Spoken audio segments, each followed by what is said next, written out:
So I just went on weather.com and it says that it's -9 outside, but it feels like -30. I don't even know what that's supposed to mean, but what it tells me is that we are not going out to the shooting pit this morning to do a review. Instead, we're going to have more fun with my new lighting system. We're going to do another tabletop review. So what we have today is the 511 Rush 12 backpack. You may have seen this in my EDC Part 2 video. And I've had this bag for about a year now, and I use it just about every day. So I figure it's time to give this bag its own review, get into it, let you know how it's been holding up, and let you know what I think about it. So we're going to get into it right now. This is Ooze9 again. Let's rock!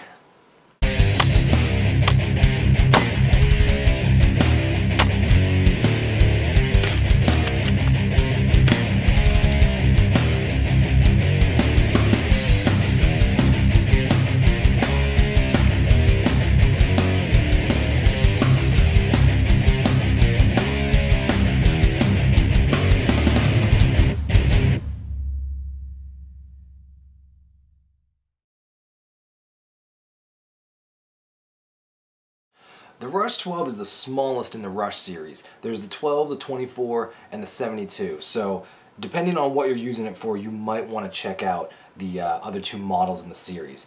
This bag, you can probably pick it up for right around $100. Look on Amazon. I got this on sale from my local dealer for $80, so keep your eyes open for good deals. But this is just a really neat little backpack that's great for daily use. You could definitely use this for hiking, camping, maybe an overnight bag. The only thing I wouldn't really recommend this bag for is some type of actual dedicated bug out bag, just because it's on the small side, so you might want to upgrade to something else. But for just everyday stuff, even students using this going to and from school, this is just a great little backpack. I really want to give you a detailed look at the bag so you know exactly what features you're getting if you decide to pick one of these up. So what we're going to do is go over all the external parts of the bag, and then we'll get into all the pockets and nooks and crannies. Just keep in mind that this pouch right here, this dual pouch, as well as the sunglasses holder, these are two things that I added after the fact, so if you pick one of these up, you won't get these with it. Now, one of the features that you might notice right out the gate with this bag is that it's extremely MOLLE friendly. The entire face of the bag is covered in MOLLE, and the strip up here has Velcro brand Velcro in case you want to add any type of identifier. You can't see under this pouch that I've added, but there's actually another square of Velcro that sits here so you can add patches or flags or whatever you want.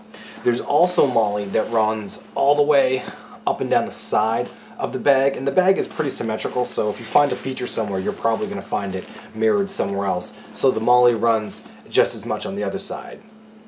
You have two compression straps that come on the bag as well, one on each side, and the clips feel really robust and good quality. I don't know if it comes through on the camera, but when I clip it loose, you can really feel and hear a difference compared to the cheap clips that are on the Condor here. One thing that's really nice is that there's keepers built into the clips, so if you don't want your straps hanging loose, you just pull the keeper down, keeps everything nice and tight, keeping the bag looking really clean.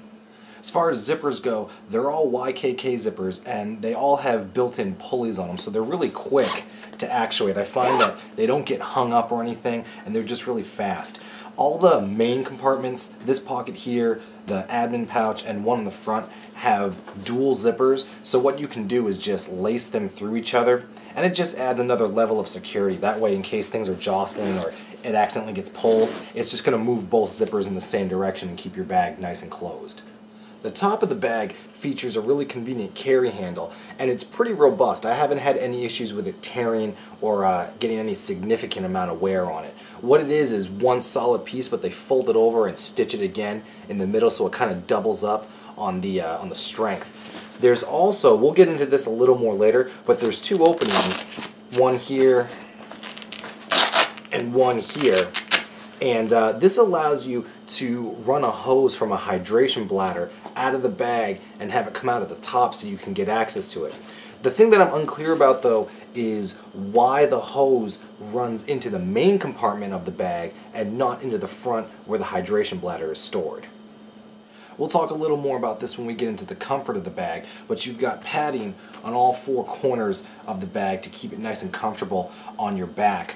You also have There's padding inside of the shoulder strap, so it keeps it pretty comfortable. There's padding up top near the neck area. You also have MOLLE that runs down the length of the straps in case you want to add anything like extra small pouches, maybe a cell phone carrier, GPS carrier, you know, anything like that. There's also a chest strap right here, and I find this is actually, even though it's small, it's very comfortable and it's really, really helpful when it comes to distributing your load. You can also adjust this just by removing the clip underneath the MOLLE and sliding it up or down depending on where you'd like to have it. There's clips down at the bottom as well for quick deployment of the bag. If you need to take the bag off really fast, just clip it out, comes right off. Another little nice creature feature. And you have a grommet down here that will let anything inside of the hydration bladder fall out in case you get like extra water or debris or anything like that. I don't really see the need to have any type of belt system on here because I don't think you could carry enough in this pack to warrant using a belt. But if for some reason you really want to use one, there is an attachment here where you can lace one through.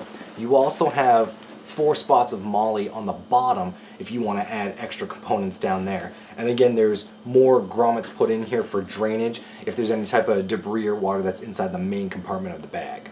So that's it for the basic layout of the external features on this bag. So now let's get into the pockets and the different compartments that we have. Starting at the top, we have this nice felt-lined pocket that's primarily designed to be a sunglasses or a glasses holder, but you can put any valuables you want. I will note though that even though it's a nice feature, the pocket itself hangs down into the main compartment of the bag. That's not really an issue if you have soft things like clothes in here, but on a daily basis I carry my laptop and maybe some books and different work-related items, so if I have glasses in here, there's a chance that it could be clanking off those hard surfaces. To remedy that, that's why I got the hard case that came with my sunglasses, but I decided to attach it to the bag just so that I had a dedicated spot that I knew would protect my glasses. This is the main compartment of the bag, and it's pretty spacious for a small backpack like this. You also have kind of like a kangaroo pouch right here where you can put extra items, and this feels kind of like almost like a nylon-y slash raincoat material. So if you have a bottle, sometimes I'll have some type of Nalgene bottle in here. If it starts sweating, you keep it right in there and it'll kind of keep the moisture away from your other items. The forward flap of the bag also has 2 mesh compartments, both with their own zippers, and I like this because when you open the bag as a whole, you can get a nice landscape view of everything that you're carrying. It kind of just makes organization easier and helps you to locate items quickly. On the outside of the bag, we have another small pouch up top here. This one is not felt lined, it's just the standard lining. And then down here in the admin pouch, if you've seen my EDC video, you've seen inside this area. And this is just a really compact area, but very well organized. You have a lot of options for placing items inside your bag. Right here, we have a nice little deep pocket. It goes all the way down to the bottom. And like I said in my EDC video, I just keep kind of toiletry stuff in there, like socks and toothbrush, you know, whatever you might need. And then you have keepers on both sides if you need to hang anything either in or outside of the bag. You can always hang it out and then zip the bag up and have something hanging out the sides, you know, maybe like a chem light. These 2 areas, most likely those are for pens and pencils, whatnot. I have chem lights in here. You have a slot right here where I keep a magazine. You have another big opening right here, drop anything you want in there. There's a couple small pockets, one here, and then there's stitching, so it blocks it off there. So you have a pouch, blocks it off, and then another dedicated pouch right next to that one. And then you also have a pouch here and a pouch here. Both of them start probably about 1/3 of the way down and then run all the way down to the bottom of the face of the bag. Flipping the bag back over, we'll get access to where you can put a hydration bladder. It just unzips right here, fold it open, and this area has that same kind of pseudo water resistant lining that was in the kangaroo pouch on the in the main compartment. So you can just slide your bladder in here. There's also a little Velcro system that will help you attach something if you are going to put a bladder in here. You also have up front right here this flap velcros open, and there's kind of like this little plastic armor right here. It adds rigidity, it adds shape. It also adds, you know, protection. If you have a really strange loadout, or just you have a lot of awkward objects in here, it just ensures that the back is nice and flat against your back, and helps add to the comfort of the bag. The daily routine for this bag is going to and from work. This bag gets thrown on the floor and everywhere else in my car. It gets thrown on the floor in my office. If I'm shooting or I'm going filming, obviously you can see, you know, I'm out in a sand pit, so it gets exposed to the elements. It gets tossed on the ground. But you know, I've also used it a couple times. I've gone hiking with it, you know, just strap it on, and you know, we're talking more than just walking trails. You know, some of the parks that I hike in, you have to actually climb up and down some pretty steep areas, so you know the bag gets banged around sometimes. I've also taken this bag running a couple times. When the weather's better and I go running on the public trails, what I'll do is just to add a little more weight and resistance, but also to carry, you know, water and, you know, things like my firearm. I'll just stuff it all in the bag, strap the bag on, and, you know, just go running with it. And I've been pretty pleased with how well it holds up. You know, the straps are really nice, high quality. I cinch them down. I cinch the chest strap down. I cinch the primary straps down. And the bag doesn't shake loose. It stays nice and tight and rides high on my back, so it's not uncomfortable for me to run with. And it holds up. It doesn't end up flopping around. As far as any general wear and tear, let's see if I can get this on camera here.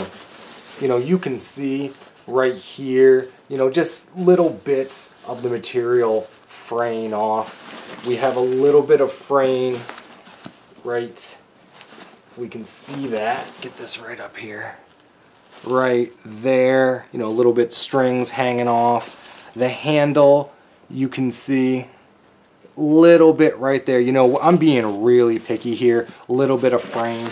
There's really not any ultra significant amount of wear and tear. You might think on cheaper bags there might be some damage around the stitching on the primary areas, like what I would consider like the joints or the weak areas, but there's really not. I think comfort is one of the best features that you get with this bag. This is actually one of the most comfortable backpacks that I've ever used, and I think it's largely due in part to the nice thick straps and the padding that you get on the back. The straps, they're thick enough and they're rigid enough to hold shape, but it's not like they're stiff and they cut into you. They have a lot of flex. They have just like the right amount of flex and rigidity where it keeps the bag tight to your body, keeps everything in place and nothing jostles around, but it's also soft, so it doesn't feel like it's cutting into your chest or anything like that. These pads are also really good too. They feel really good pressing up against my back. Now, I'm not a big guy, I'm only 5'8", but you know, this pack is not very big. So if you cinch it up, you know, fairly tight, it's gonna ride pretty high on your back and not ride down low near your waist. And that's where these pads come in. They press really nicely into my lower back and keep the bag in a really comfortable position. So that's pretty much it for the 511 Rush 12 backpack. And you know, like I said, this is a great little pack. It's very versatile. The one thing, like I said earlier, I don't really recommend it for a dedicated bug out bag. It's kind of small for that. Other than that though, I think this is a very viable option, especially for daily use. The price point isn't bad, you know, $100 for a backpack. I'm not a backpack connoisseur, but $100 is a little steep, but I mean, again, I got this for $80, so keep your eyes open, get good deals. You can get it in the black, you can get it in sandstone, I believe, and I think there's a multicam. I'm pretty sure those are the three options that 511 is currently offering. But definitely check this pack out if you have a 511 dealer around and you can see it in person, because I really think that you'll be impressed with it. So, you know, as always, if you have any questions or comments, go ahead and drop me a line. And thank you guys for hanging out, and we'll see you next time.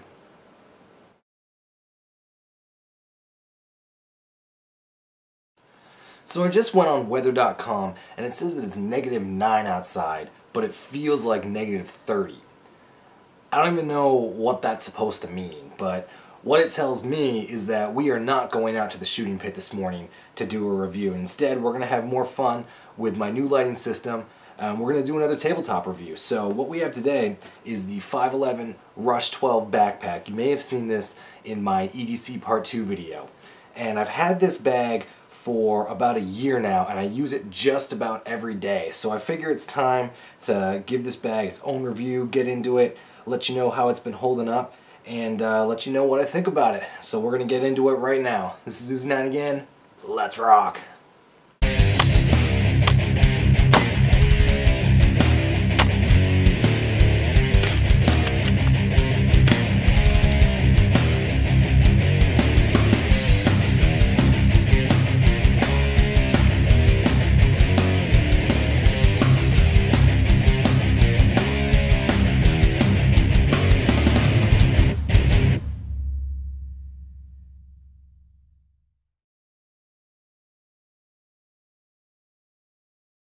The Rush 12 is the smallest in the Rush series. There's the 12, the 24, and the 72. So depending on what you're using it for, you might want to check out the other two